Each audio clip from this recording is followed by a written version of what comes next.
Yeah, I'm ready. Yeah. Can you see? Good afternoon. Yeah. Can you see me? Yeah. Can you hear me as well, right? Okay.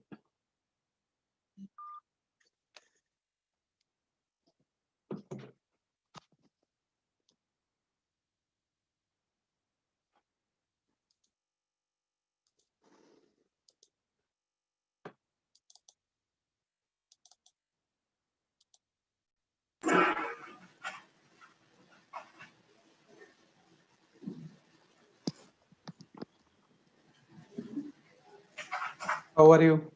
Fine, sir. Yeah. Sir, how are you, sir? I'm fine. Thanks for inviting me. We should say thanks to you also. Yeah, that's true. It's okay. Yeah.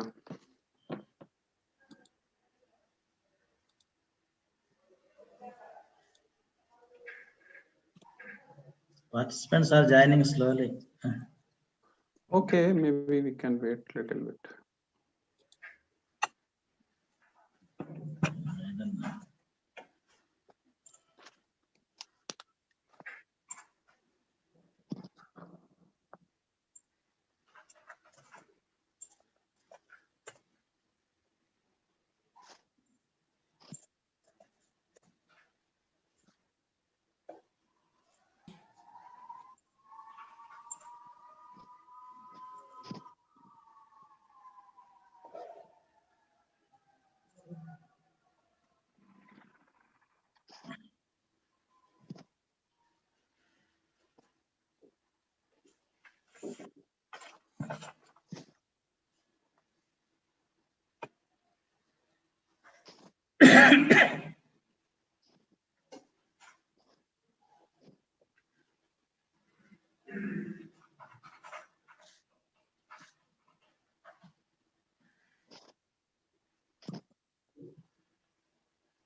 How many participants are there? Present 12 members are joined, sir. Yeah. Total. How many have been registered? Only For registered 450 members registered, sir. 450. Yes, sir. Oh, that's a huge number, right? But some members are joining in the YouTube. Okay. Some of the members are in the Zoom link. Zoom. Okay.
It is live on YouTube or Live, it live. will be recorded as well as and then uploaded.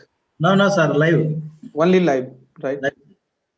After that, so it will be deleted from there, right? It is saving in channel, sir. Okay, it's okay. That's fine. I don't know how many days it will be there, but Okay. it is present. It is saving.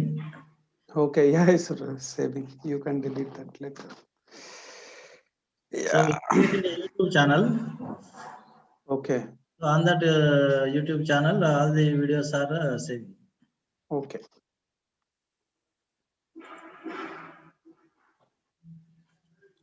Shall we start, sir? Yeah, of course. I'm ready. Yeah. So good afternoon to Narendra Singh, sir, today's speaker, and my dear participants. Welcome you all for the 2-week faculty development program on renewable energy interventions in industry, domestic and commercial applications. So first of all, I would like to thank Dr. Narendra Singh sir for accepting our invitation to give an expert talk on next generation solar cells. Yeah.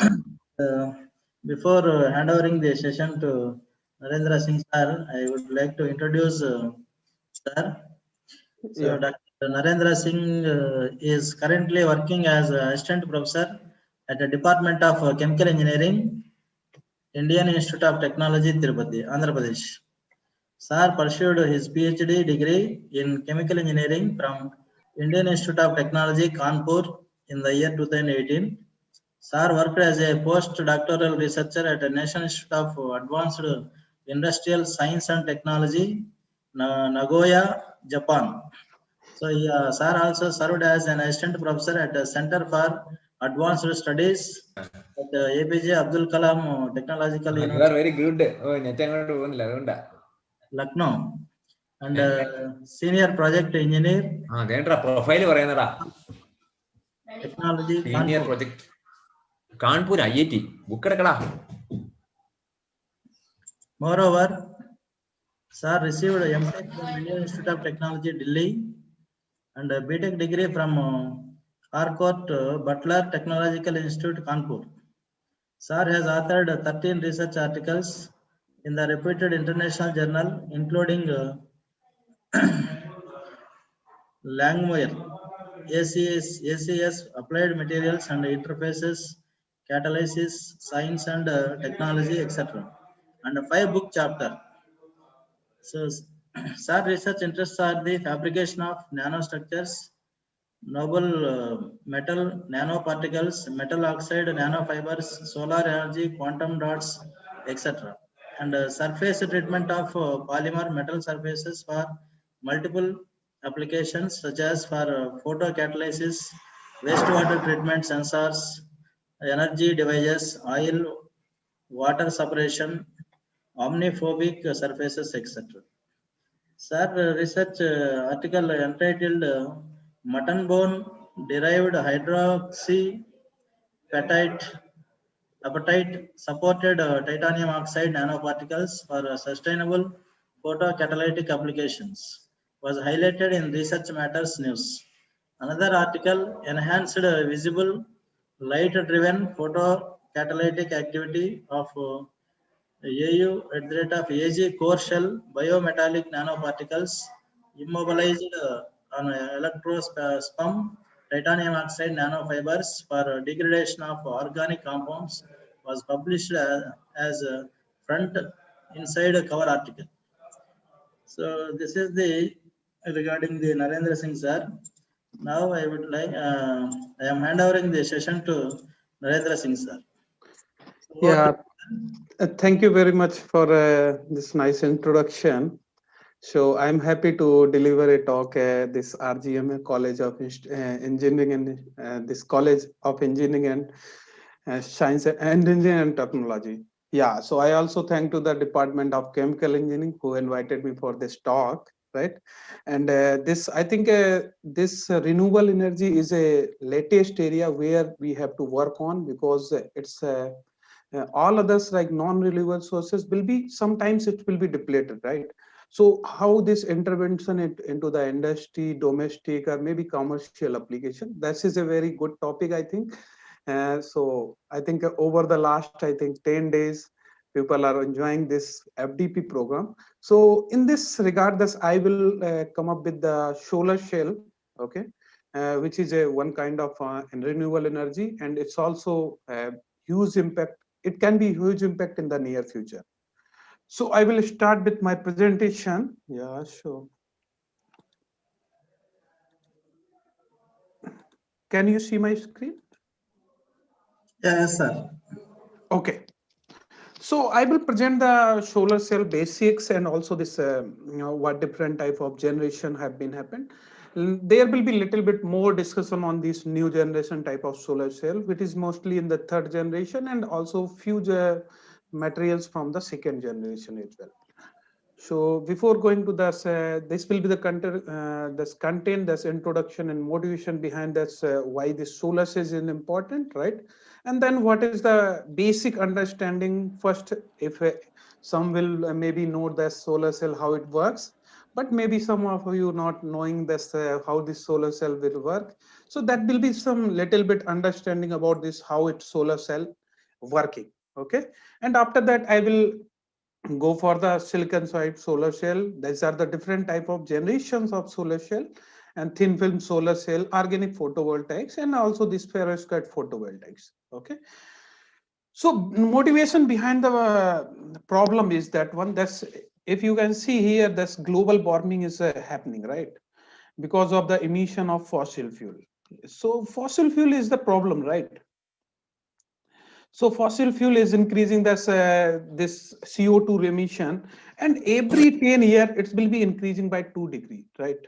So almost it's a data from the last 20, 30 years. Before that, it's not increasing, but right now we are using excess of this one. So there is a problem of that increasing in the global warming. So that will cause a little bit more, we need to worry about that one. Second, that's the motivation behind this one. That's because in India, most of the population in the village, right? So population, most of the population is 70% in the village area. Okay, village area. So here we require some sustainable energy which can be provided here. Even in India right now, there are the few places, there are the few villages who don't have electricity till now, right? So that is the problem. That's maybe we can think about that, how it can be utilized the solar energy, and how it can be effective for the long term as well, right? So another one is this, here the scarcity of electricity in villages, like power grid failure. Can happen. So at that time, it can directly take energy from the solar light and convert to that one into the sorry, into the this electrical energy, right? And here this pollution is another one problem, because we are using this non renewable type of sources, right? It creates a pollution here, right? Although nuclear energy is a green type of energy, no wastage is there, but still there is a disaster can be happen, right? So like Fukushima in Japan in 2015, that's nuclear disaster happened. So it can create a local environment, thus you cannot live there, right? And it can have effect, that's radiation, if radiation effect over a long term of, right? So we need some sustainable energy, right, which can be overcome all these things, right? So here disaster is the one problem, right? So in the case of that's what is the total reserve in the non-renewable, I will first go with the our consumption. Okay, so it is little bit old data. So we required bird energy consumption is around 18.5 terawatt, right? So it's bird energy consumption for on the daily basis. Okay, so here this you 1 minute. Yeah. So here this there are the different sources like coal. It have till now we have discovered almost this type this much is the terabyte is available there, right? And also this petroleum, uranium is there, and natural gas are there, right? But these are non-renewable sources that cannot be again utilized. So if it is consumed, then it's consumed, right? So to over for the next 100 year, we can say that we have at least right now non-renewable sources, right? But we need some sustainable energy which can be utilized over a time, over a day, every time, right? So here there are the different type of energies like wave energy, geothermal energy, hydrothermal energy, and also this biomass energy and wind energy. Wind energy is although a good source for that one. If we can utilize fully of this one wind energy, right, fully, then we can overcome our daily need, right? But problem is with this one, that's these are the also, yeah, uh, these are the alternate sources for this non-renewable sources, right? And also these are renewable sources, so it can be applied for any time, any in the newer future, or maybe after 1000 year we can get a sustainable energy source, right? So when it comes to the solar, right, so solar is around available is to 23,000 terawatt, right? So even if we get that 0.1% of that, so we can convert that 1% conversion of that one, then we can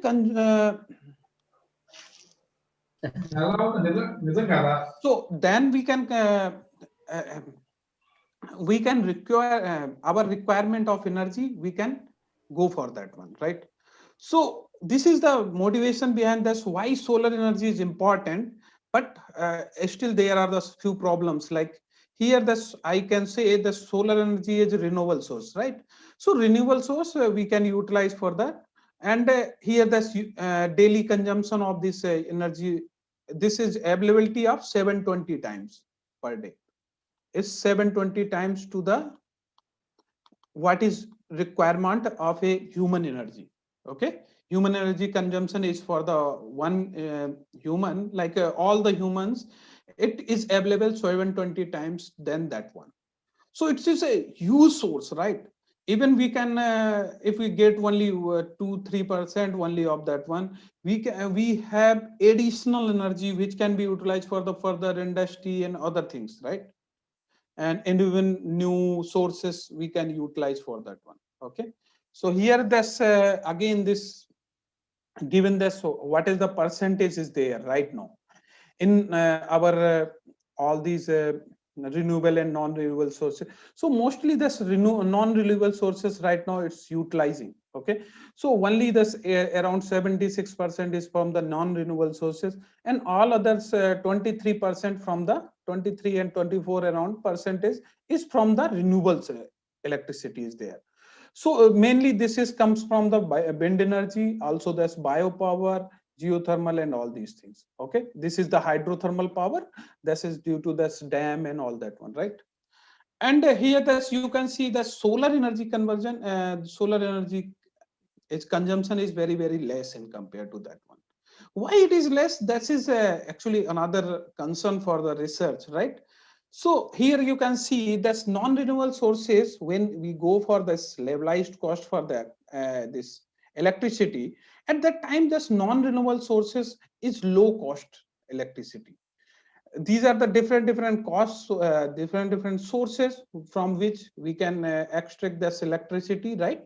So electricity actually, here the solar power is almost 4 times of that one. So by some means of changing the solar cell and do the more research on that one, we can, if we can go for the less cost of that one, then we can further utilize, even this research is going on for that one. So this solar power is still a factor, is that one, this is only the cost related, although we can commercialize that one, but it will be given a burden to the world, right, in terms of this economy, right? So it's also safe and versatile. Okay, so if I wish, I will go further. That's here you can see last is up to here 1960, there is no change too much, right? But after this change is happening started. Okay, and then also this concentration emission of the CO2 is also changing with the time, right? So this is problem that's due to the CO2 emission, right? CO2 emission and other gases also emitted. Okay, so that will cause a change in the temperature as well as environmental condition. So environmental condition will change, that will deteriorate your human health, animal health, that will have a bad impact on the environmental, right?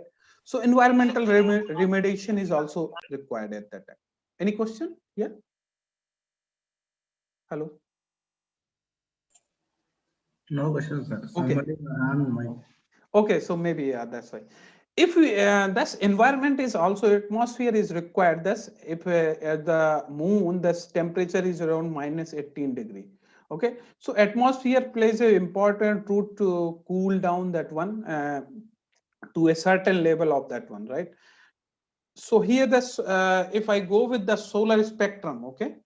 So if this solar is at the normal of that our Earth, at that time it's called this air to mass ratio is 0. Okay, and it's power no, it's outside before coming to the atmosphere. It's its intensity is 113.02 watt per meter square. If it is directly from this side, then it is this 1.0. Okay, if it is on the normal to the surface, okay, then it will be 970 watt per meter square. And if because is the average I will go within the whole day, then it will be called as a am 1.5. This is because angle is continuously changing, right?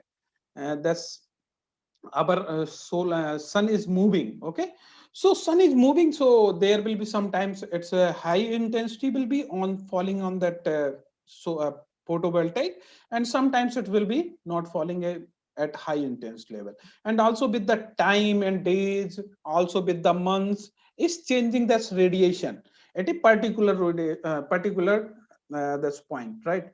So it can be also another, this one course is like solar thermal. In that case, you can see all these type of how this tracking can be happen, and also this what will be the different average intensity over the months and over with the time in the day, right? So that is another concern. So here you can see that there are the three different graphs, right? am 1.0, am 0, that is outside the atmosphere. Okay, so it is having the more intensity in compared to the others graph, right? But due to the atmospheric, this one is the global and one is the direct. Okay, so these are the little bit less from that the solar light, which is outside our atmosphere, right? So outside the atmosphere is also important during this like space. Okay, so we are having some yeah, in the space we want to set some satellite, right? At that time it is important that so you have to study this one as well, right? So yeah, so why this is happening, thus we are getting little bit less light. So here this our atmosphere is like this one, that's ozone is layer, upper dust layer, air molecules, water molecules, right? Water vapors are there, and lower dust particles. So with this one, that's when these photons are coming, they are interacting with that one. Okay, and then interaction, there is a chances that there some photons will be absorbed by this layer, right? Different layers. So like in ozone, this 2% absorption is happening, and another is second thing can be if any part if any ray falls on a particle or something, then some part may be scattered. Okay, some part may be diffused, some part may be absorbed here, right? Some may be transmitted as well, but I'm not about that one. This is just like absorption is happening by the different layer. Some are the diffusing, so maybe some when this diffusing happening, so maybe the some of these rays can go back to the space, and some maybe come as a diffuse radiation. So what will be the diffuse?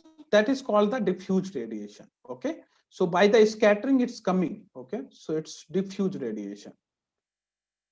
And which aspect this light come without the disturbance of these layers. Okay, that is called the direct radiation. So I can say this is the direct radiation is there, right?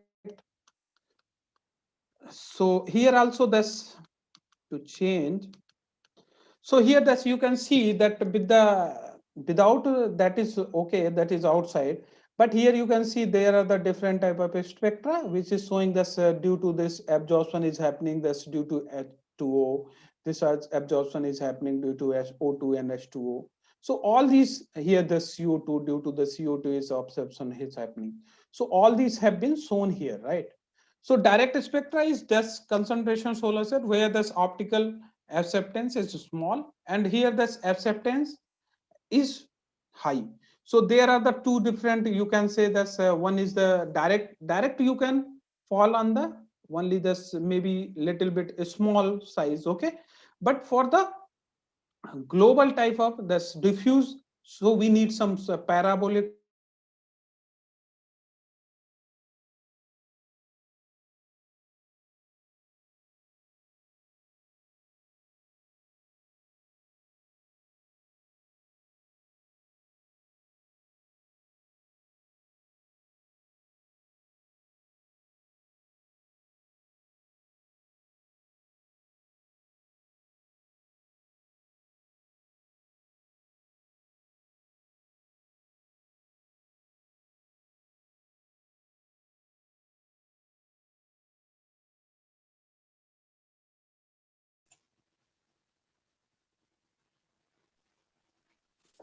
there, am I audible? Yeah, am I audible? Sir, audible, sir. Yeah, actually power cut is there. So yeah, I'm joining from mobile right now. Okay. Yeah, okay, sir. Yeah, power cut. So where I have stopped, can you please tell me? We are in this slide only. Yeah, only this slide. Okay, so I think I have covered this how why this is diffused and direct spectra is there, right? And then we can say that there are the different type of layers like H2O is there, that's O2 is there, and CO2 are there. So due to this absorbance, this spectra is changing, the solar spectra is changing, right? In the second case, that's when this nature of light, then we can say that here this visible light is there, and also infrared is there, and some ultraviolet is there, right? This is the total solar spectrum is like this one only. Okay, so spectrum is here contains solar, visible as well as infrared. Okay, so any photon energy can be calculated using this E by SCA by lambda, because this is like a moving as a particle as a momentum as well. So here the SC by lambda will be that energy of that one, okay, associated with that photon, particular photon. Okay, and these are the different with the micrometer or maybe nanometer. This is just a conversion of that one. Okay, and if I want to know that what is the nature of energy sunlight, that's is flux is happening over the a photovoltaics, right? Maybe I will, yeah, turn off my audio video as well. Yeah, so here this, So here this phi is the one point term is there. This is defined as a number of photons is happening is fallen down on that particular surface area per meter square and per second. Okay. So if I want to know that's what is the power density of this one, right? So here we can calculate this number of photons is over the surface and then associated energy with that one. Here one point is that one, that's if you see this bibgyor, right? So bibgyor is there, this red have the high this lambda, right? So at that lambda is high, then intensity will be little this energy associated with these photons will be less. Okay, and compared to the blue light, right? These this blue light have a lesser this lambda, so these energy is high. So even for a extraction of the converting these photons into the electricity, so we require more red light. Otherwise if we have blue, okay, blue light, like, so at that time it intense it energy associated with these photons will be high, so it can uh, get more energy. Okay. So if I go for the working of this photovoltaic principle, just now this I have covered this for solar, how it will be solar light will look like, and what are the different parameters we need to check for that one. Okay. So here this if I have done one is solar cell is there, and I'm taking this energy is around am 1.5. This is the average energy for that one, and then with the absorber layer, when it is falls on the absorber layer, then electrons in hole pairs are created due to the band gap between that one, right? So after this band gap, and then electrons and hole pairs are separating on, because it is much more transporting the holes. Okay, it is transporting the electrons, so these electrons can be transported from here to here, and also holes can be transported from absorber to hole layer. Okay, further these can go to the electrodes, and from electrodes we can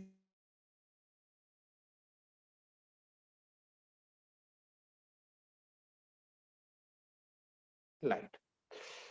So this is the basic principle of these photovoltaics. So most of the photovoltaics contains all these layers, but it's not sometimes maybe this absorber layer is inbuilt with this whole transport layer, or maybe electron transport layer. Okay, so sometimes it's not all these structures will be like this one only. Okay. So if I talk about this characteristic, what different things we have to check for this solar photovoltaics. So first point is this JSC. Okay, so that is the uh, current when this voltage is zero. Okay, that's a short circuit current. Okay, and another one is this open circuit voltage. That is the when there is a voltage very thus JSC will be zero, and then it is called the open circuit voltage. Okay, and we get some this type of graph mostly. Okay, so after this we need to check this where we have to operate this solar cell, right? So we need some maximum power. As we know, this power is equal to V into I, so we have to do this power into this one, right? So maximum power we can get, that one is BM and GM, right? So this point will be the BM, okay, and this will be point will be GM. Okay, so further if I go to this if any ideal type of solar cell is there, then it should be go like this one. Okay, so for this one it is defined as what can be maximum fill factor for this one. So this is the maximum power generated by the given solar cell, and this is the ideal. Okay, if there is an ideal solar cell which, okay, which can be there, then it can be maximum this one. Okay, so this is called the fill factor. Okay, so here the efficiency of device is the P maximum and also P incident. Incident we can calculate from the last slide, right? Here, okay, 1 minute. Yeah, here. So incident, what is the power density here? Okay, that will be converted into here, and we can get this efficiency of that device, right? And here the maximum power is this one, okay, and efficiency we can also change it to this different formula, right? So incident photon flux can be characterized with the different type of instruments, all that one, okay. So based on the research up to now, there are the different type of materials have been utilized, okay. So there is the multi junction where that maybe this absorber layer is 2 3, there are the 3 4 types of absorber layers are there, and also 4 junction or something. So in this you can see that's when junction is increasing, right? Junction is increasing, then we can say that efficiency is also increasing and we are getting up to 50%, right? It is little bit old data, maybe it's around 46 47% at that time, right? Yeah, no, I think it's 2020. So only this 46% with the multi junction. If I talk about the single cell junction, then it's around 29% only here. So that will no, here I think this is the single junction solar cell. Okay, so that is around 30 31% maximum. That's efficiency we can get with. What is the reason behind that one? That's I will discuss in the later slides. Why it is less than that one? Okay, why we cannot go beyond that one in a single junction solar cell, okay. So here there are the different type of generation like crystalline silicon solar cell, single crystal, multi crystalline, and also amorphous one. And here the thin film type of solar cells where there's copper, indium, gallium, selenide, or sulfide. These type of materials have been evolved in the second different type of in the second generation. Okay, so these are involved in the second generation of solar cell, and these are involved in the first generation because we have started from here. The solar cell have been started from this silicon type of materials. Okay, and later you can see that there is a new emerging technology in the field of perovskite solar cell, dye-sensitized solar cell, organic solar cell, and also this inorganic and quantum dot solar cell. There are many different type of emerging technologies are there. So my focus will be remain on these two. That will be on the thin film solar cell and also emerging photovoltaic type of. Okay. So going to the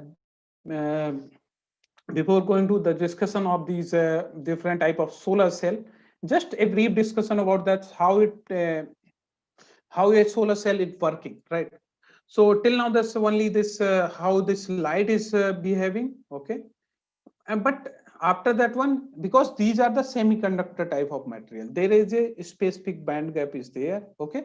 So when the energy light is there, when some light is falling, okay, so like here light is falling, then electron is jumping from the valence band, this is the valence band, okay, to the conduction band. So valence band electron will not work for the electricity, right? Will not move, okay. That will remain with the that's atom only, okay. So we have to excite few electrons in the free state, okay. That is the conduction state where the electrons can be easily moved, okay, from here to there, okay. And after that we have some other layers where this electron have to be transported, right? So another point is this light absorption, okay. When there is any photon is fluxing, flux is there, photon is flux is there, then material is here, right? So after material there is a little bit absorption should be there, okay. So for the active layer, like active layer, or maybe you can say this is a main layer of that heart, is it is heart of the solar cell, right, where electrons and hole pair are generating. So for that one we require this maximum photons can be absorbed here and created these excitons, electron and hole pairs, okay. So this is the main point, that's where we require this alpha should be very high for this one, should be high. Okay, so for effective layer, this should be high. If it is high, then we can have little bit less material as well. Then also we can get this high energy, right? If it is not alpha is not high, so we require maybe more thickness of these materials, right? So that it can absorb more and more energy. Okay, but if this absorption coefficient is very high, then we don't need to go for too much high this width of that one. Okay, if the thickness of that solar cell is little bit less, so that will also participate into the our cost, right? So that why our cost will be reduced, right? So alpha should be high for these type of materials, right? So here this one is the light absorption, how it is happening, because here this there are the state, these are the density of states. Okay, these are density of states, different density of states, because electrons and whole electrons are there are the different bands are there. Okay, so these are the conduction band, because here this is it the direct band spectra. So here this minimum energy is required only this one. So we can move from here, this is energy versus momentum graph. Okay, so from here to here, thus we need only this energy. But in the case of indirect band gap type of material, that is lower alpha, and here this alpha is high. Yeah, any question?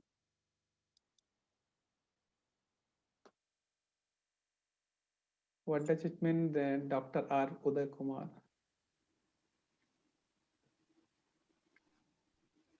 No question, sir. Okay, no question. Okay, I think one laptop is there, that so that's why I ask in the chat box. Okay, so for the other type of indirect band gap the type of materials, there is a lower alpha. So here we require this energy as well as we require some momentum as well. Okay, to move this electron from here to here. Okay, so it's require more energy. Okay, so it is lower alpha. So here that's in the spectrum, we have seen that solar spectrum, how it is working. One is the solar spectrum we have seen, that's there are the different, that's diffuse, okay, diffuse, like diffuse type of, and direct type of spectrum, direct. And we are getting a combination of these two, okay. If there is no diffused light, so we cannot see even in our home at a room, right? Because that is outside, it is diffusing, so that's why there is some light is coming. Okay, otherwise if it is not diffusing, then it will not be because due to our environment it's diffusing, right? So due to diffusion, that's light is coming into the home, like our, okay, there is another light which is coming directly. Okay, so there are the, and we are getting this global. Okay, so this is like a diffuse plus direct, although we are not getting this is always a combination, but it can be measured through the different instrument. That's what is the direct incident is there, and what is the diffuse incident there. Okay, another is that charge excitation. That's I have also discussed that charge excitation is important. Okay, first I have to utilize these photons, right? So charge excitation is very important in that case. So electrons and hole pair should be created. Okay, so how to tune that band gap, how to select the material, like absorption coefficient and all that one, right? Yeah, so another one is that after this happening, then we have to know that this charges should be transported. Okay, so there will be drifted from one side, from hole, from the active layer to the hole transport layer or electron transport layer, and then further these separated out.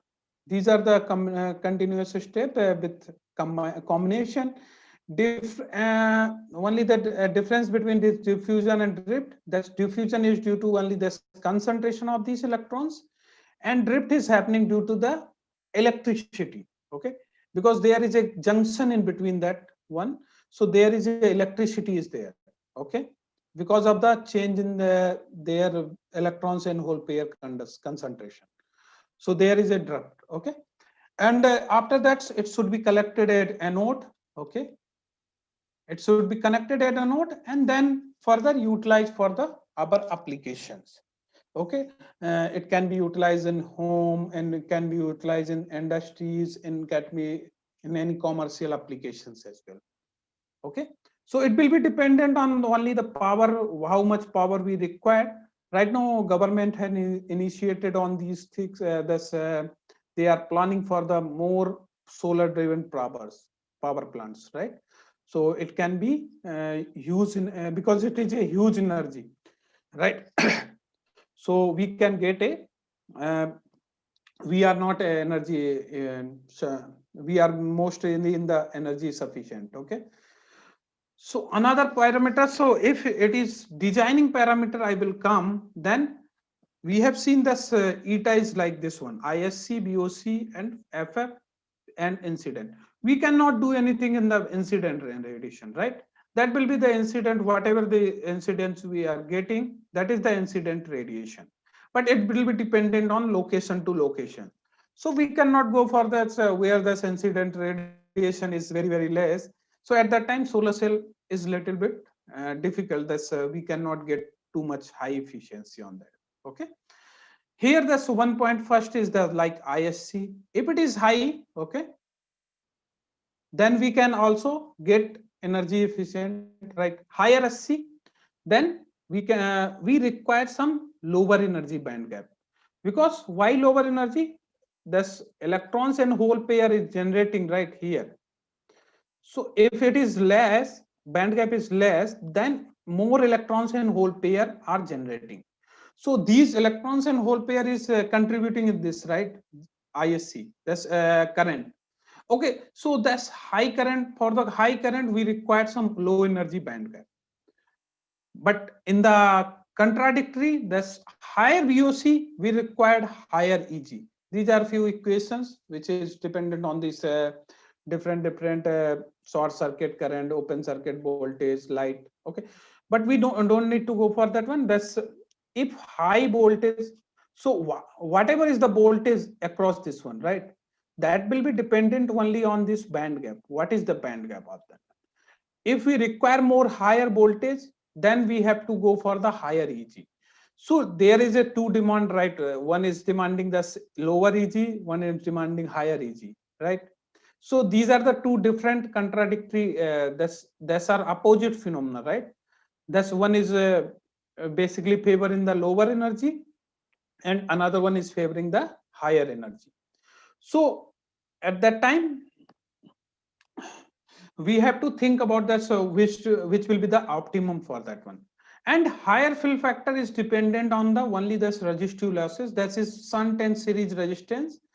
So that can be removed through the proper designing of these solar cell, shunt and series type of. Okay, so these are the losses. So okay, so I just go for this one, that's lower and higher is there. So there is a Shockley quasar limit. Okay, Shockley limit we also call that one. So he published a paper in this one, that's how the with the band gap it can be whatever the maximum efficiency can be there. So it has been seen that around 1.4 its efficiency is very high. Okay, 1.45 I think. So efficiency is much more high at that time. Okay, and also so we have to select these materials very carefully for the applications. Okay, so here this compositional with the characterization, if I go that one, this compositional characterization is can be done by this EDX XPS as well. Okay, another one is XRD. Okay, and this one is a structural compositional is a mass spectroscopy. Okay, Another is morphological. These are the just characterization of these material only, not the device. Okay, device characterization is done with the solar simulator, IQ measurement, and all other ones. Okay, but these are also important because if we are getting some same FM, right, there is pinholes on the surface, so we can say that this material will not work out well. Okay, yeah, 1 minute. So here this different this is the secondary ion mass spectroscopy, and this is the spectroscopic ellipsometry.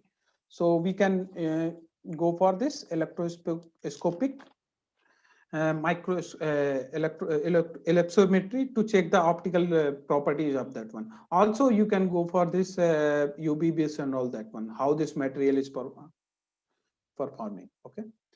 So here that's losses, like here that's fundamental losses. This is loss of due to the low energy. Okay, so low energy means that's if band gap is this one and this is the barrier, right? So if low energy band photons are there, then they cannot jump to there. So that they will not be easily available, right? So if it is not easily available, so that is the fundamental law. If excess of energy of photons, okay, so energy photons are there, but that has jumped to the some much more level. Okay, so from jumping to here to another layer like electron transport layer or whole transport layer, so it's difficult. So it should be aligned band gap will be there. Okay, another is loss of voltage and loss of fill factor due to the series and shunt resistance, right? So here these things are the not controllable, right? So these we cannot control, but technological issue we can address them, like loss due to the reflection. So we have to design something that is anti reflective, and we can trap more lights. Like in the solar thermals, we are covering a glass over the surface because it is not it is reflect back that light again to this absorber layer. Okay, so here the similar to this one, reflection can be reduced some by, okay, by some extent. Also that's loss due to the insufficient absorption, loss due to the recombination. These can be addressed issue. So these are the technological issue which can be addressed in a solar cell. Okay, so I will go with this generation of different solar cell. Okay, so here this first generation is around evolved in 1960. Then this crystalline silicon solar cell as well as polycrystalline materials is mainly the first generation solar cells are there. And further, when this second generation solar cells came, then it's around 1980. At that time, this is the thin film type of solar cells. Okay, also it's a one classification only, that's based on this how this evaluation is happening. Okay, no any specific classification you can say. That's maybe this one type of silicon solar cell which is a thin film, but it can be come into this generation as well. Okay, so here there's another one, third generation, where there's organic molecule DSC perovskite type of, this is the dye-sensitized solar cell come into the picture. Another classification is like this wafer based. Okay, so wafer based will be the rigid. Okay, so silicon wafers are there and cut out into the blocks. Okay, and then technology matter and long lifetime. Okay, so here this monocrystalline, polycrystalline looks like this one. Monocrystalline is that's perfect in order, right? All the crystal structure is perfect, crystal structure perfect. Okay, in the thin film type of solar cell, that's deposition of thin film, choice of substrate, so high cost reduction because we require less amount of that material. So these type of material like CIGSC, so copper, indium, gallium selenide, copper, zinc, tellurium selenide, or sulfur selenide. Okay, these type of materials come into the second generation type of material, where but here there's low energy payback time. Okay, so this is the problem. And another just new technology is evolving, right? Perovskite, organic photovoltaics, dye-sensitized, quantum dot type of Here one example is dye-sensitized solar cell, where the dye is sensitized over these TiO2 materials, and then these dye are creating this electron and hole pair. Then further they can separate it out, right? And then after the separation, we can get the electricity. But here this efficiency and stability are still not proven. Although these are immature type of you can say technology, it's not implemented on that industries level right now. So still research is going on, but these are the promising technologies in the near future. So if I will talk about this fifth generation solar cell, there are the three different types that I have also discussed in the previous slide as well. So that's crystalline silicon solar cell. One is this monocrystalline, this atoms are arranged in a perfect manner, right? And in the polycrystalline material, where this there is a cluster of some atoms is arranged in some manner, right? But not in a perfect manner. Amorphous is this is the random distribution of these matter these silicons. Okay, these are the few examples. Like here, this is showing silicon, and this is the polycrystalline, and this is like a mono not a, this is amorphous type of. Okay, so if I go with this energy conversion, okay, so in this laboratory it's still proved that monocrystalline will be very high, because there is a charge separation is very high. Okay, in the polycrystalline there is a grain boundary, so a grain boundary recombines. So there is a little bit less efficiency in that one, and also this amorphous is less. With the production in the industry scale, that is from the 14 to 18% efficiency is there, and also that's for the crystalline material is 13 to 15%, and for the amorphous one is around 8%. So here this I'm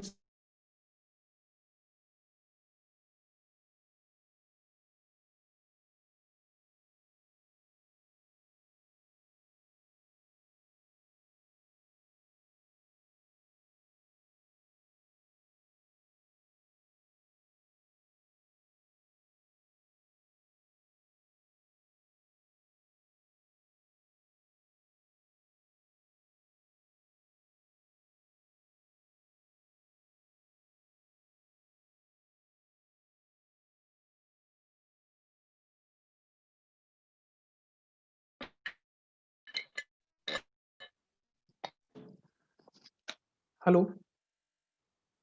Yes, sir. Hello. Yeah, I think again there is some problem with internet. Yeah, Yes, sorry sir. for that one. Yeah, I will again start. So where are we right now at the time? So in this slide or Yeah, the yeah. previous? Second. In this slide only, right? Yeah. Okay. So in this case, there are the different type of here. The crystalline size is little bit. So there is a grain boundaries like here. Okay. But here, this all the items is arranged in a proper manner. Okay, no grain boundary. Is there are atoms? Okay, here the atoms are there, but alliance are different. And in this one, there is no alignment of that one, and no crystalline or clusters of very few regularly. And here the thickness we require, because amorphous is a direct band gap material, so we can utilize the thin film type of solar cell. Okay, so it can go into the thin film type of solar cell. Here this wafer is there, so these are the rigid solar cells only. Okay, so we cannot get a flexible type of solar cell, because also this is the another challenge. If you are using some watch and we want some flexible type of solar cell are there. Okay, maybe on the glass over the surface of some car. Okay, so at that time, maybe some flexible type of solar cell we require. That can be fitted or on their roof, right? So that is also one concern that's going for the second and third generation type of solar cell.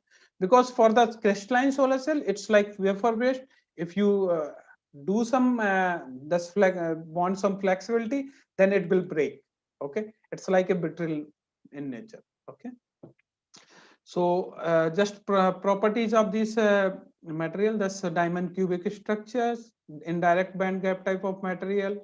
Its band gap is around 1.5. So poor absorption is there.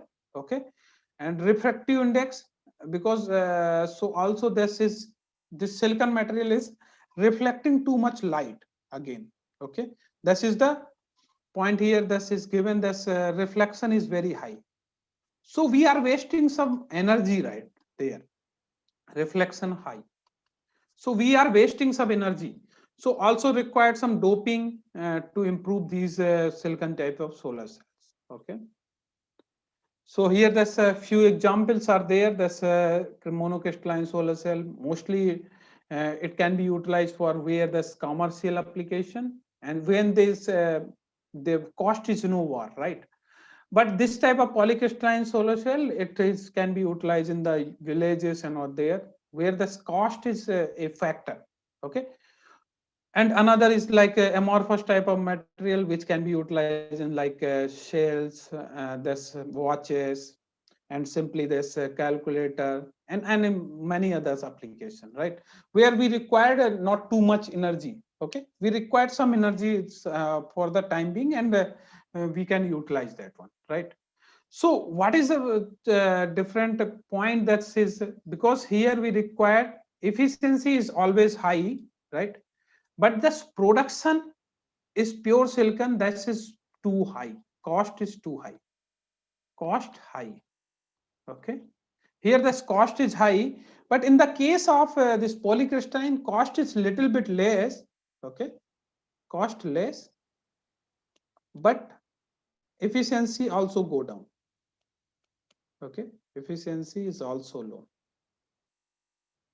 So this is the, because these are the different solidification, we have to use this process. Okay, in India we can say that's because we don't have enough sources for enough plant for these to make this pure silicon and this polycrystalline silicon. So mostly we are buying from the outside, right? So that why is also cost is increasing. So maybe we can work on that one, that's which material is abundant in nature, so and also available in India, then we can go for the some new technologies and find out this new solution for that and yeah, new India, right? So here there's one I have shown, that's reflectivity is the point, right? So here there's one reflective coating, this is textured over that one to improve that efficiency. So here the silicon consists as N and P type of material. Okay, so N is like doping by P. Okay, and type of material like here this phosphorus doping is happening, and in the this P type material, this is we are doping with the boron or some other material, right? Then two layers have been sandwiched. So here this PN junction is formed between in these two, right? So here this PN junction is forming in between. Oh shit, I have to take some other. So here PN junction in between these two. Okay, and these reflective, so light is coming, after light is coming, then again when it will reflect back, okay, then it will come back because due to the reflection of that one. Okay, so anti-reflection coating is to avoid the loss of incident light energy due to the reflection. And another, this proper metal contact, like here this finger type of this is the contact is there. So here this if we cover more area, then we will not get a sufficient light for this emitter and base. Okay, so in the thin film solar cell, actually thin film solar cell, we have a choice of substrate, different type of choice of substrate like glass, sustainable steel, aluminum, polymer, ceramics. Okay, and manufacturing cost is reduced due to the low energy consumption, and also large area can be deposited. There are the few techniques like low roll to roll production, so it can be easily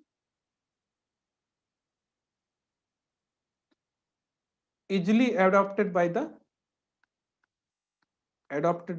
industry. Whenever this industry is coming, right, so we have to find a manufacturing way in such a way that it's not a human type of that it can be repeatable, right? So roll to roll type of production is very very effective in the industries, right? So where this easily it can be incorporated, and again we can get this type of solar cell. So like here you can see that's how it can be utilized. Like here this walls and these glasses are the solar photovoltaics. A layer is over there, only this, because layer is very very small, thus we can put on that one. And this can be highly no, on this wall these can be highly utilized for the generation of electricity. Okay, so in the thin film solar cell, first material have been evolved at the time, that is CDT. Okay, that's cadmium telluride. Although efficiency is very very high, low cost has been also demonstrated, but point is that cadmium is a uh, toxic material. Also tellurium is a not a efficient source. We don't have a efficient source. It is in the um, not in the full amount, that's in the scarce element. Okay, so we have to go for some other material type of so which can perform similarly to this one. So another material is copper indium gallium selenide. Selenide as sulfide, it can be both. Okay, here you can see, but here this, although copper is okay and gallium this, but these two materials is in the not in the huge amount of that one. We have don't have huge resource of that one. So we require, still required some, go for that other type of materials where we can change this scenario, right, in respect to the material of that one. So here that's relative low cost, but here that's band gap grading is not possible, because whatever the band gap will be there, that will be the band gap for that one. And another type of material is the CZTS SE, right? Copper, tin, sulfide, or selenium. Okay, that can be different type of. Here, this maybe this 1 minus X can be also happen. Okay, so by the changing with this one with the X, we can tune the band gap as well, because that energy states will be changing at that time.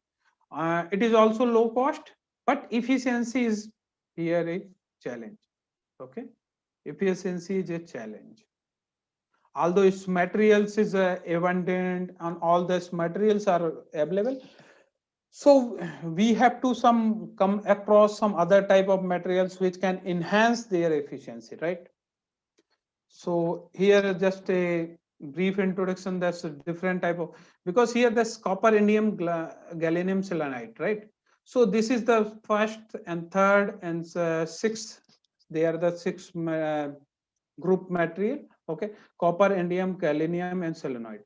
Here you can see that one is CIS also, it's called copper indium selenide. Okay, so here you can see that with the change in the X, right, with the change in this concentration of this indium and gallium, we can further go for the band change. Okay, so here this pure copper indium graphite, what it is pure gallium. Here you can see that, so if you it is pure, then it will be band gap of 1. Okay, copper indium selenide. If copper and gallium, then it will be band gap of 1.7.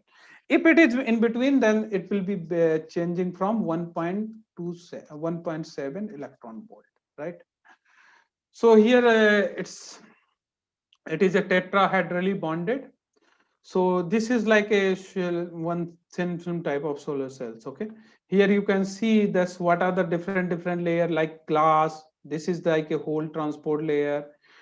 This is CIGS. This is the absorber layer. Okay, this material, this is main material where the light mainly absorbed, although it can be absorbed at the whole layer because there is some band gap. Okay, so at that time this Jordano also can be a, here this anti-reflection coating is there to improve that to reduce the reflection there, right? So here reflection, to reduce this reflection, right? and another one is this is the whole electron transport layer. So one point is this electron transport layer which favors the electrons. We can take a home message that's electron transport layer is that one who favors the electron to transport, and whole transport layer is the that one just who favors that whole transportation. Okay, so here you can see that there are the different type of materials, right? And all have other different applications, right? So here this main absorber layer is there. So because we require more huge amount of excitons, then further excitons should be separated out and then transported. These are the point. Okay. So here you can say if there is no clear, then it is the slide where it is showing that's all the layer how it is showing that one. Okay. Here this is the layer. Okay. So this electron and transporting is happening. Okay. And then it will be collected at this point. Okay. Here this hole will be transporting to this side. Okay. Bottom side. And then we will get some so these are the typical values of these different layers. Like electrode should be very small, like in the below that's 50 nanometer. Okay, and then one layer is TCO. This is mostly glass substrate is there. Okay, so that we have to put here. Okay, from this sunlight will come. Okay, and it's also electricity. It is conducting. Okay, so after that one is buffer layer where this electron and hole pair can move out. And this is the active layer where most of the electrons and hole pairs are generating. When electrons and hole pair are generating, right?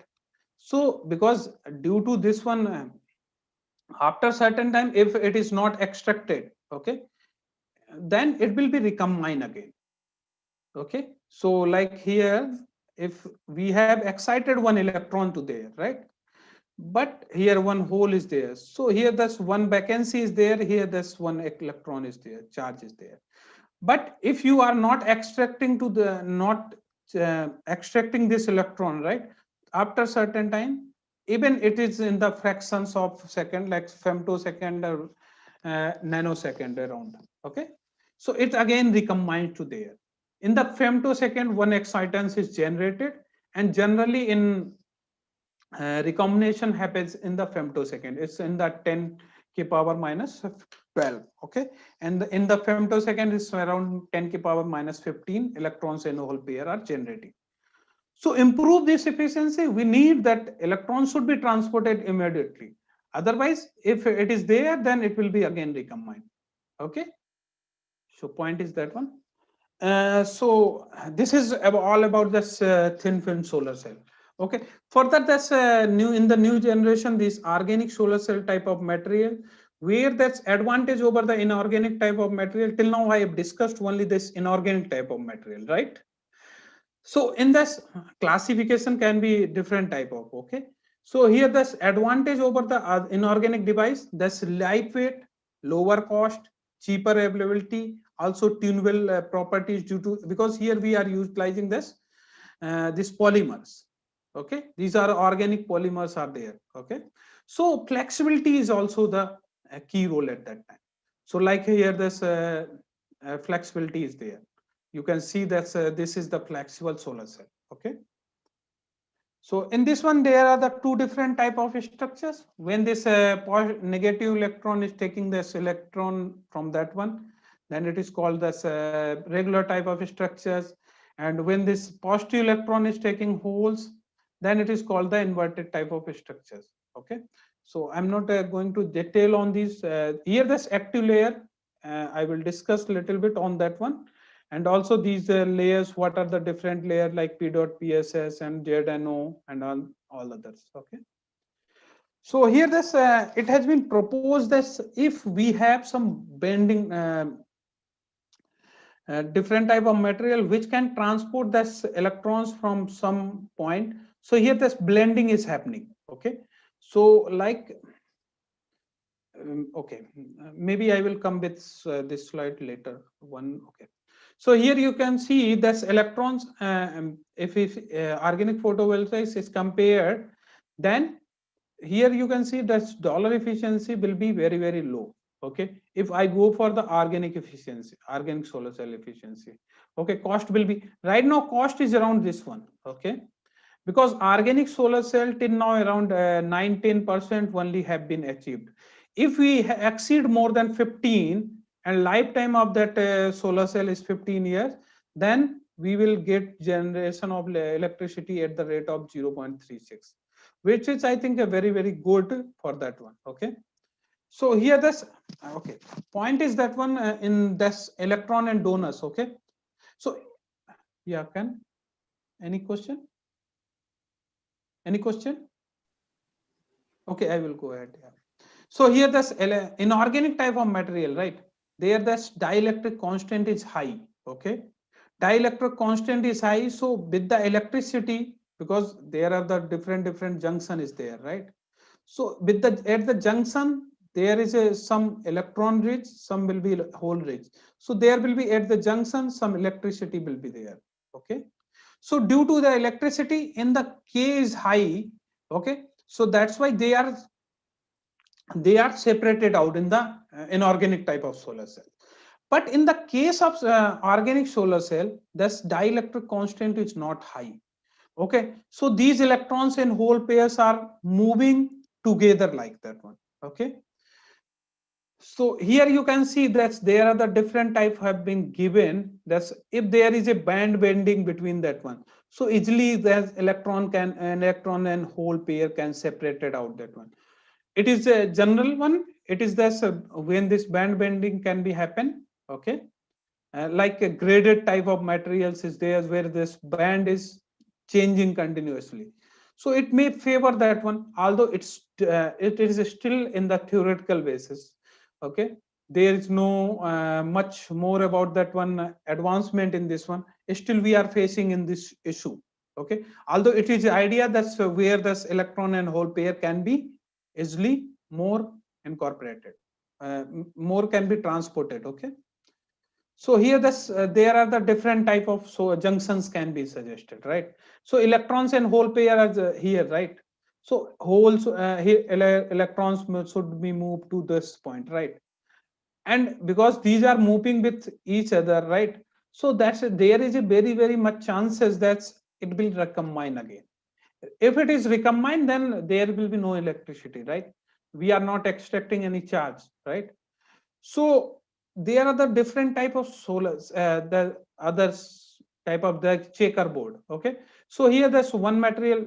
This is active layer where this electron and hole pair are generated.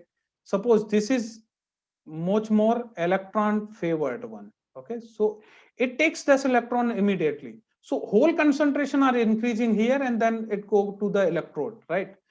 And electron will go to this side, right? Okay, if it is not like that one, then electron and hole transport are together, then further it will be recombined. So there is a checkerboard type of material at that time, design of this solar cell where the separation will be high. And here this blended type of, okay, where this we have blended two type of material, like it's so called also this bulk or mixed type of heterojunction. So here maybe one is preferring this electron, another is preferring hole in there. So here this green is like a electro. If I will consider this green as a active material, this is converting this electron and hole pairs.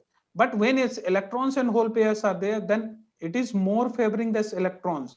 So electrons will transport to this layer and holes will remain there, and then they will respectively move to this electrode, and where this we can get that electricity, right? So there are the different yeah, like here this is the planar structure where this electrode 1, electrode 2, here electron donor is there and electron acceptor is there. Okay, so yeah, last slide where I have, yeah, so in this donor and acceptor type material, so here it is accepting from here, right? So holes can be transported from here to here. There is a band uh, what will you say, there is a band tuning is there. Okay, so electron is transport, although electrons is generated here in the donor label, but it continuously, because there is a blending with this material, right? So it continue, it goes to the another material and then further go to the cathode. Similarly to holes will be, actually holes will be generated and holes will go to this one, right? Yeah. Okay. So here this is the explanation. Okay, I have to move that slide here. Okay, so here there's different material like meso structures can be there. Okay. Another point is that with the doping we can change this band alignment. Okay, after this change in band alignment, like here this electrons and hole pair are generated, because due to the band alignment this will go electron to this point. Okay, so electrons will move from easily from here to here, and also this hole will be moved from here to here. Okay, so this doping is also playing a important role in this one. Okay, so by that one we can get more higher efficiency. Okay, so if I will talk about this organic solar cell layers, different type of layers, that's glass ITO, because conventionally very transparent, also it is very high cost. So still a point is that one high price. So we have to think about that how to can reduce this ITO cost, right? Another one is this STL layer. So there are the different type of materials have been used, like P dot PSS. This is all these organic materials, complex structure is there. Okay, so although P dot PSS is a material where the yeah, okay, so these are the STL layer. Okay, this whole transport layer, graphene, quantum dots, pani and PSS, molybdenum oxide, vanadium oxide, all these materials. Okay, so choosing of all these layers is also an important. Okay, although one is the heart is the like active layer, whatever you choose the active layer, that will be the main heart of that solar cell. Okay, after that you have to find this junction, how it will be behaving. Okay, so here that's lifetime of organic solar cell device, active layer. Okay, and it decides this one. Okay, and a blend of acceptor and donor material in the bulk heterojunction device. So here there's two type materials are there. So which I have shown. Okay, like here I am showing this. There are the blending of two type of material, right? So although P3ST and PCBM, right? So one is the P type. Here this one is the P type of material, and this is N type of material. Okay, I don't I have to go. So I think these materials, all these materials have different structures in that one, right? So these are the active layers where electrons and hole pair are generating. Okay, and another one is the cathode. So in the cathode also this copper, it should be copper. Okay, aluminum, Ag. So these are the used for the device this electron transport layer, as well as for this, as well as for the cathode as well. Sometimes maybe there will be no electron transport layer, because sometimes only one material is taking holes out of that one. So cathode is active as a this electron transport layer style, right? So we don't need at that time maybe another electron transport layer. Okay, so fabrication, I think I don't need to go, but I will. Okay, tell me you. Thus, in the substrate, first actually substrate come with the chromium etched chromium covered on the surface. So first is the chromium etching is happening, and that's using SCL. Okay. Yeah. So in this one, after that patterning is done, this been removed from that one, and then again we are using this buffer layer coating, and then further coating of active layer, then using some this thermal evaporator, aluminum evaporated over the surface. So how to, similar to this one, you can fabricate other type of solar cells in the lab scale, right? So here this efficiency is limited by thickness of low active layer. Okay, so active layer thickness actually limited, more thickness, more active layer, right? but more charges will be there and more current will be there, but and the better efficiency will be also. Okay, but what is the limitation of that one? We cannot go for the more thickness because excitation diffusion length is only 10 nanometer. Okay, so if go for the more thickness, that is possibility that all the this charge created this electrons and hole pair, this is called also excitons. Okay, so excitons may be recombine again, so we don't find any efficiency of that one. So here the short excitation lifetime is less than 1 second, 1 nanosecond. So we have to separate these electrons and hole pair immediately. Okay, so another way is that to improve this efficiency is solar, that's by the plasmonics, using these nanomaterials over the surface of these surface of on the different layers. Actually, with the surface plasmonic, this electromagnetic excitation will be happening, and between a dielectric. Okay, and the wave will be arises by the electromagnetic and oscillating the conductor electron plasma. Okay, so here you can see there are the different type of materials, right? Here this one is metallic nanoparticles, then it is anti-reflective as well. Here the dielectric properties have been utilized. Another one is here we are utilizing this one as a anti-reflective type of, okay, periodic structures. Yeah, anyone? Okay, I don't know what. So here this another new cell emergence of this perovskite solar cell. Okay, so it started around 2019, not 19. It's started around 2009.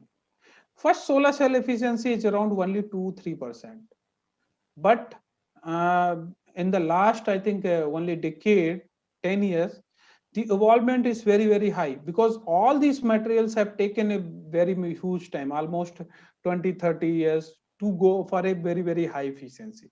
But here it reaches up to the 22% right now. Okay, latest data, and the latest data is around the perovskite solar cells is showing the efficiency up to 22%.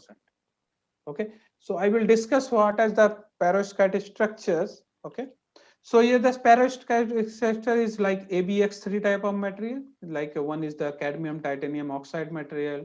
Another this mineral was discovered by this Russian Gosto Rose in 1839, although it's there, but yeah, and named after this one is Perovsky. Okay, so Russian mineralogist Lev Perovsky, its name is came from there. Okay, so here this main structure is like ABX3. It's a inorganic organic hybrid type of material for the perovskite solar cell. Okay, so when it will form this ABX3, this is also one factor. That's there are the different ionic radius of A, B, and X. If tolerance factor, using this formula, if tolerance factor is less than in between this one, then this alkali metal halide can be formed. Otherwise, it will not form. Okay. So here, that's what is the unique properties of this one. So here I have already told that this is organic inorganic type of material. Okay. So in this one, that's absorption coefficient is very high. Okay. One is the point is this one, high absorption coefficient. Another one is tunable band gap. Okay, band gap can easily tuned by the compositional change. So here you can see this methylammonium lead bromide, methylammonium lead iodide, methylammonium formic. Here this is formic. Okay, and methylammonium changing with this Pb and Sn concentration. There is a change in between that one. Thus, there is band gap positions is also changing. Also, this band gap is also changing. Okay, so we can tune these band gaps by changing these compositional. Okay, composition. So, and another one point is this is important because here this carrier diffusion length can be is very high. Okay, so in the case of organic solar cell, we have seen this diffusion length is around 10 nanometer only, but here it's 130 nanometer, hole for hole is 100 nanometer, And another one is this different material, which is also this perovskite material, right? So it is showing up to the 1069 nanometer, 12, then 13 nanometer. Okay, so with the diffusion length will be high, then we can go for the higher thickness of these materials, right? So if higher thickness is there, then there is a chances that more excitons will be there. If excitons is more, that's electrons and whole pair are more, then we can extract more electrons from that one and generate that electricity, right? So here this high voltage, because optimal band gap is around BOC is 1.55, okay, for this material, and we can get a BOC of 1.1. And for the other material, which is like, it is usually that's 0.05 voltage due to the other losses is there, right? That is due to the leakage current, all that one, okay? So that is loss due to that one happening. So mostly in the thin film technology, that is almost there is a chances to decrease that one, right? Similar to here, this is due to the design consideration one, okay? So leakage current is there, short circuiting is happening. I will discuss a little bit about short circuit, how it will be happen, okay?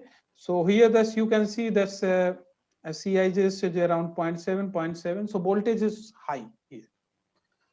So these are the few structures like in the organic solar cell. This structures contains this mesoporous material and with the perovskite. So these materials can easily trap electrons, okay, and then pass it to the electron transport layer, and further it will go to the electrode. Okay, similar to here, the plenary structure when this holes will transport to the metal. Okay, another one is this if electron is transporting the metal, then it is the like inverted type of structure. So there are the two type of structures similar to the organic structures, but there is a nomenclature is little bit different from that one. Okay, so it is also the similar to that how etching happening and then how to deposition of these different layer. Here this I have seen this TiO2 is a this electron transport layer, then electron active layer is a perovskite material. Okay, further it has been heated at 100 degrees Celsius to get this perovskite layer uniformly. Okay, and another one is this P3ST Spiro AOMTD. Okay, so this is a whole transport layer and then electrode. So here there are the different type of methods, like one is this one step coating method. So here this PBI2 and CS3 and S3 in the DMS solution have been put it, and then in one step it's covered over the surface of this one, right? So just how to give that idea this what can be done in the near future. Okay, so that's one step coating. Here the second one is this PBI2 is over the surface, and then CS3 and S3 in the IPS solution, that's 2-propanol, and then CS3 and S3 IV will get, and then further it will be changing into the CS3 and S3 PBI3. Okay, with the blending of these two, right? They are the two layers, okay, 1 and 2, and then this reacts, and then we will get this reaction. Okay, so here this one step is coating is faster and simpler techniques, but give efficient and low cost for a scale solar cell, but poor surface coverage is there. Okay, because of the uncontrolled growth of this perovskite. Okay, so growth of this perovskite material is also an important play an important role. Okay, like if okay, I will show a little bit. So large amount of the shunt paths are allow the contact between the electrodes. Okay, so here this another one is that to although improve this homogeneity morphology is into, but comparatively little bit higher cost, because there are the two steps in that one, and also this fabrication process is a little bit more complicated. So here you can see the surface coverage is a problem, right? So here you can see this there are the pinholes, right? Here there are the pinholes are there. If the pinholes are there with no mojoporous layer, the surface coverage is reduced by the 75%. So if there is no aluminum scaffold, there is a chances that the short circuit will be there, right, between the electrodes, right? Electrodes can be short circuited. Okay, so that's why there is a chances of leakage current. Okay, so with the leakage current we will get some less fill factor, right? And then efficiency will be always low. So that's why to improve all these things, how it can be improved. So there are the different methods have been utilized, like fast crystallization method. Okay, so in this one, this fast crystallization spin coating of DMF solution have been happened and followed by this using this chlorobenzene. So here utilization of chlorobenzene because of the second solvent. Okay, so evaluation of these layers is a little bit more good. Okay, so here you can see that its coverage is high, but still there are the grains, right? Grains is there. So also at the grains there is a electrons, and because that is also increasing as some resistance. Okay, to move from one electrons and whole pair to there, right? And still but surface coverage is okay, so at that time this efficiency will go up. Okay, so here you can see this with the conventional method, also this with fast crystallization method, with the different layers, its efficiency is increasing. Although with the conventional methods is only 1%, 1.5%, but with the efficiency it's increases up to the 13.5% due to nuclei, that's growth of these perovskite material over the surface. Okay, another one is that's how to choose these different solvent. Here you can see that there are the three different solvent have been utilized. Yeah, so solvent actually plays a role in this nucleation, okay, and then growth. Okay, so in this case you can see this GBL plus DMF is showing very good arrangement of that one. The surface coverage is high, although this is not the huge, whole surface is covered by one. Okay, so surface coverage is high at the time that you can see that its efficiency is increasing. Similarly, this GBL and other type of DMSO materials have been utilized, where that with this okay, here this 7:3 ratio. So here this due to this excess of this one, thus lead the formation of this different and uniform thin layer. This lead to the rapid formation of MAI PBI2 DMSO phase in the uniform layer. Okay, so another one is this DMSC DMF, how it is covering this different type of solvent, how it can be covered will be changing. Okay, so this is just an alternate solvent which can be utilized for this further. Okay, so here this in the also it is showing the perovskite film with the DMF and DMSC. It's also one of the stable type of met. DMF is not stable because here this PBI2 is again generating. Okay, but DMSC controls the dynamics of nucleation and chain growth. Okay, so it is much more uniform, which is required. Okay, so another point is 1 minute. Yeah, solution based technique, and that's one, that's multimeter analysis have been happened, and then we can find a very good this quality of films, right? So at that time very good quality. Here this hot is surface is at hot the condition, at the hot condition, like at the 70 degree centigrade. So reaction is happening and controlled by in such a manner that there is a very good surface coverage. And till now we have seen that only 13% is showing around, right? But here you can see that efficiency is increased up to the 18%. Okay, so another one is that some AD tubes, although all these things have been added because of the to check this, only this to control this nucleation and this crystallization further, and also growth. Okay, yeah, 1 minute. Yeah, so another type of like NH4Cl, here you can see this without NH4Cl, without, and using this one, there is a efficiency, huge efficiency change, and this is due to only this structure is forming well. Okay, this crystallization of structure is very high.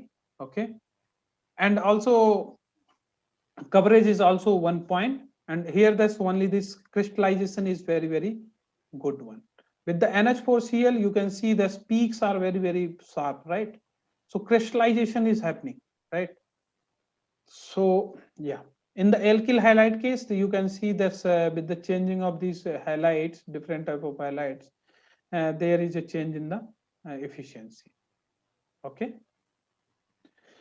So here this one is the any question? Any question? Yeah.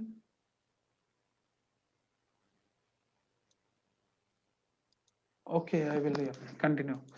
So here this two-step coating I have already told about that one. Alternative solvent for so PBI2 can be utilized as a DMS or DMF. Okay. So where this here this you can show only DMS. There is a pinholes here. Okay. But here is a much more coverage is there, right? So interface modification is another point. That's if like here the perovskite layer is there, right? And it can be utilized to this further this charge separation will be high. So here this retardation of charge recombination and better perovskite crystal growth over on the surface, and also the PCE is increasing from 8 to 10%, and also this sometimes maybe this perovskite not it's attached fully, so that's why maybe there is a introduction of these interlinked. Okay.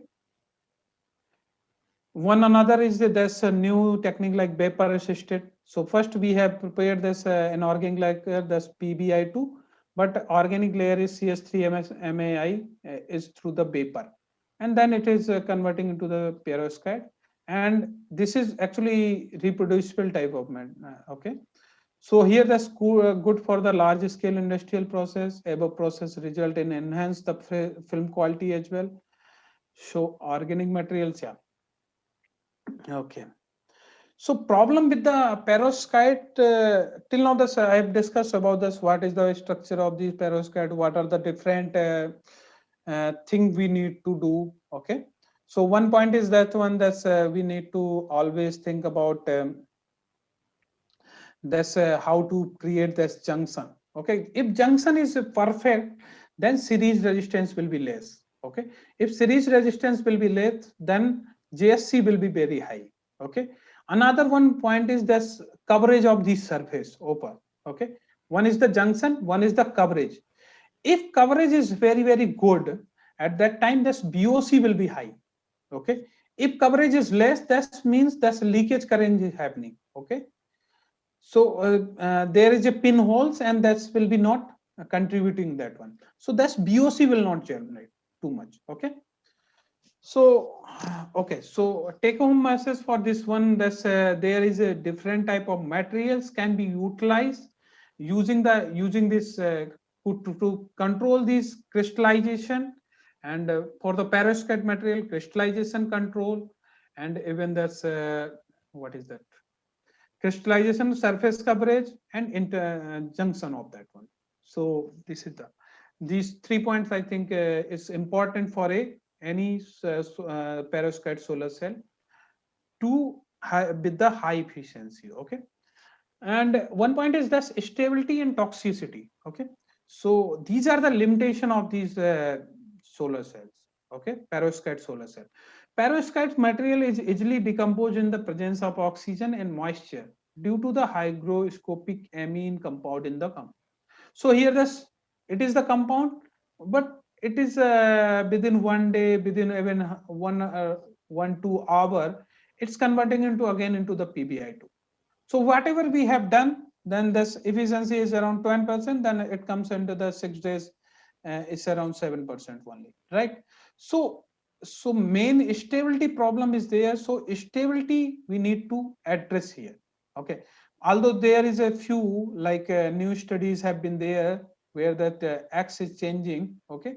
Then stability is little bit high, but still we are not sure about that for the longer term, like 1 year, 2 year, 3 years. Okay. So at that time, that stability should be addressed, right? So these are the few reactions on this how it is happening. Okay. So another point is that lead is a toxic compound, right? So replace with tin and other type of material, like, so here with the tin, it has been implemented, but still efficiency is very, very less, either due to the surface coverage or either the crystallization growth of that one. Okay, so this is the still a challenge for uh, the researcher, right? And here you can see this different type of material like a cesium, tin iodide. So here we replace the CS3 and S3 as well. Okay, but it is not showing a good result right now. So still a research is needed for that one. So yeah, I will conclude this talk here, and will be happy to answer all of you. So this is our site where our permanent is campus is built on. Okay, so it's right now work is there, is going on. Okay, so transit campus is already in function. Almost there are the 20 labs, and also classrooms are there, but there are the few others new department buildings have been building right now is currently is there. Okay, so maybe within 1 year it will be full, within 1.5 year it will be full functional. Okay, right now we are utilizing this transit campus mostly for the research as well as teaching purposes. Right now it's going on the line online only. Yeah, so these are the few departments, as these are the departments which are offering the UG and some of them departments is offering also PG.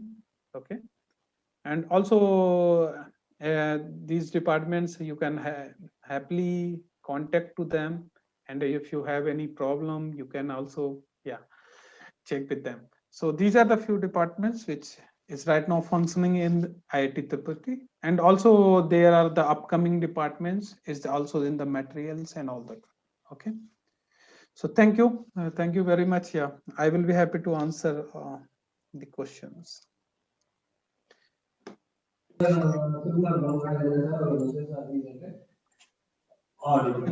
Participants, please unmute yourself and you can interact with Narendra Singh sir.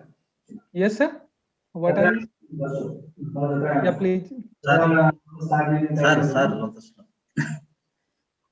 Dear participants, please unmute yourself. Yeah, and unmute interact yourself. with Narendra Singh sir. If you have any question, yeah, please.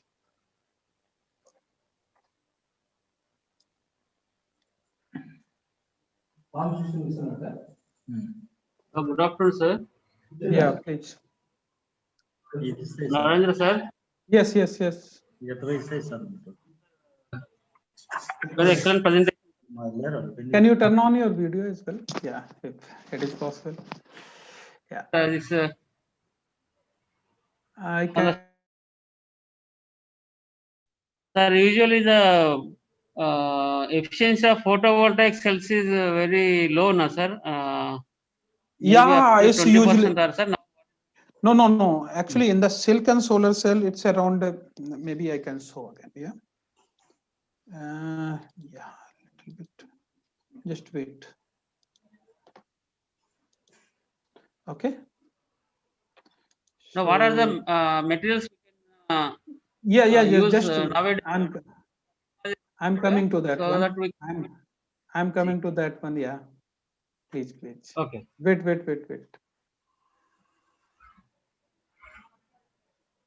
So here this you can see this is NREL. This is only basically checking this what is the best research efficiency right now.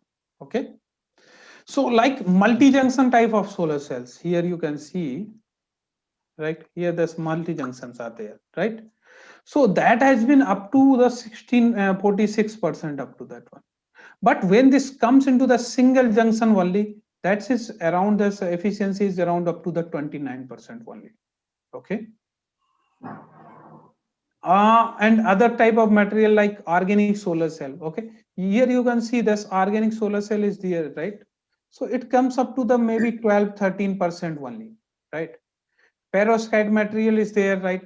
Perovskite is there, right? It started from here and it's around right now 22%. So this is the compilation of different type of materials based. Okay, different type of material based. What is the base efficiency right now? Okay, how it is changing with the time. Okay, Sir, these this are multi cells manufacturing status, sir, in India. What is the status now? actually these type of materials mostly utilized for this. Uh, actually, I don't know exactly this. What is the status on this one? This India. I think in our in India, this solar cell production is very low, right? Only this we are seeing this is the silicon solar cell. Mostly the silicon is purchased from the outside and assembling that one only. Okay, but in the upcoming like areas, because we don't have silicon, so that's cost will be high, right? Remain high. So whenever these like emerging technology, right? So Yes, here this 22% is like perovskite, but these are not right now is the well known technology. So it's not going for the industry till now. That's industry is still thinking about that one. That's when she will start producing of these one, because like perovskite material is showing this stability issue, although that's maybe yeah, stability issue is also the toxicity, right? So these are the two issues that should be addressed, okay, before going for the commercial applications, right? Mostly this these type of materials have been utilized when this 46%, although we can make them, but when there will be cost will be high. Okay, but these type of materials can be utilized at the time of like when we are putting that when the is like is in the space, right? There is a like so at that time there is no cost foundation. Okay, so when there is no cost foundation, then we can go for the high efficiency solar cell with higher cost as well, right? But for the villages we require some good efficiency with the lower cost. So these till now sir, that's one, yeah, till in IIT, research work is going on these materials, sir. no, actually this is my previous, yeah, little bit. Yeah, I'm procuring some instrument on the solar cell. Will be, I think, work in the next one. Will start work on these materials on the next 2-3 years. After 1-2 years. Yeah. Okay, sir. Yeah. Anyone else? Thanks. Yeah. Sir, there is a question from Jitendra Kumar. What types of cells are using in EV in India? EV, this electrical vehicle. Electrical vehicle actually not utilizing any solar cell right now. Right. So there is a like batteries right now using. Okay. Jitin?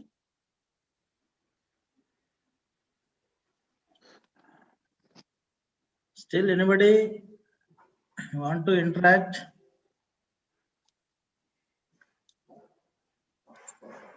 Okay.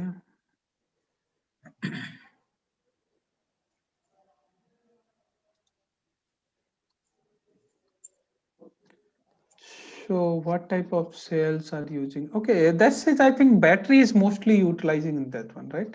So battery is different type like sodium battery, sodium ion battery. Right now work is going on this sodium ion battery, lithium ion battery. Yeah. Hello.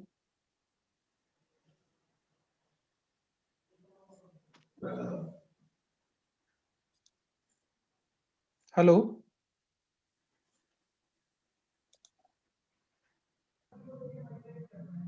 Hello. Yeah. Hello. Well, somewhere I read they are using such type of battery or cell in electrical vehicles Yeah. that charge in within half an hour or within 15 minutes, fully charged. Is Okay. it So possible? that's yeah. It is actually not my this is interest. This is the solar set, right? Okay, But sir, still, no problem. I will try to give you answer, right? So because these lithium ion batteries and because right now this work is going on the supercapacitor type of material, also this batteries, right? So actually supercapacitor is like which can produce high density of high density. If you require any energy immediately, then it can be produced, right? Battery is little bit that's as some rate, okay? It will produce at some rate. Okay, so right now we are research in this right now. This batteries is evolving like that one. That's charging time is less, but discharging time is maybe controlled with the power. Okay, what is the power requirement? Okay, so charging time is also reducing with the time. Right now you can see at the initial days, that's when we have some Nokia phones, right? So when this we put this Nokia fan and overnight it will be charging, right? Right. And Right, sir. right now we have some chargers which can fill that's our battery. This is also this higher power density is there, right? Higher energy this one, right? But still it will be charged within 1 hour, right? So these are the like new technology, new materials, how it will be behaving. So that's why it can be happening. Okay. ठीक है sir. Thank you. Okay. Still any more?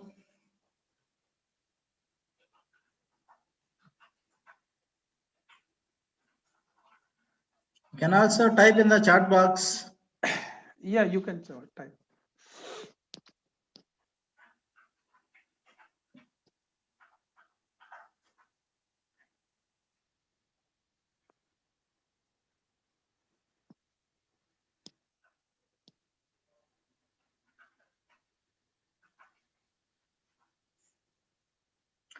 Sir, nobody is asking. So we are going to wind up this session. Okay. So thank you, sir, for giving a nice session today. Yeah. I think Thanks for participants may be benefited by this. Yeah, I think if anyone have any question, you can contact me through email. You can go to my website in the IIT Tirupati. Okay. And later you can also ask a question if you want. You can email me. Okay. So thank you, sir. And I sent an email to you. Okay. So please go through that, sir. Yeah, I will go through that. Yes. Okay. Thank you, sir. Thank you. Okay. Bye. Yeah. So I'm leaving there. Yeah. So dear participants, this is the second week, 5th day's session. Next tomorrow there is no session at all because tomorrow is a festival. So because of that, so no sessions are scheduled. So we have on 26th, that is Saturday, morning session by Debashish Das, Professor of Biosciences and Bioengineering, Center for Energy, IIT Guwahati. So probably the time may change on that day, maybe starts at 10 a.m. So I will inform you on the WhatsApp group. So all of you join on Saturday morning. So thank you, Ananda. Anybody wants to talk with me? sir. Sir. ఇది Saturday రోజు దేవశిష్ దాస్ ఆయన అది biology ఏదో department sir అది bioscience something Biosciences and Bioengineering. Center for అంటే topic Sir, he has not given out. Tomorrow, day after tomorrow, he will give. అట్లాంటారా? He has confirmed, but topic is not given. So I have to contact him now. సరే sir. అది ఆయన ఐఐటీనా sir? ఆయన కాదు కదా? IIT Guwahati. Gauhati. Mhm. IIT Gauhati. Okay sir. మధ్యాహ్నం వాలిడిక్టరీ ఎన్ని గంటలకు ఉంటుంది సార్? ఉంటుంది సార్. మధ్యాహ్నం నుంచి మీరు అందరూ జాయిన్ కావాలి sir. Everyone should attend without fail. Because first day అది కంపల్సరీ ఇంపార్టెంట్ సెషన్స్ నా. అదే సార్, ఎగ్జామ్ ఎప్పుడు ఉంటుంది? వాలిడిక్టరీ ముందా తర్వాత? అదే ప్రిపేర్ చేస్తున్నాం సార్. క్వశ్చన్లను ఇచ్చినారు ఎక్స్పర్ట్స్. Okay okay. ఇచ్చినారు, మేము ప్రిపేర్ ఎన్ని క్వశ్చన్స్ ఉంటాయి సార్? చేస్తున్నాం 13 సార్. 50 questions sir. 30 ఉంటాయా 15 sir? 50 questions sir. It is a 2-week program నా. 50. Okay okay. 50 questions. So we'll intimate you in the అంటే 50 questions 60% answer. you have to get 60% marks. Otherwise won't get the certificate. But first day feedback We have to only test 2 participants are filled in the first day, second day and the third day. Okay. Okay sir.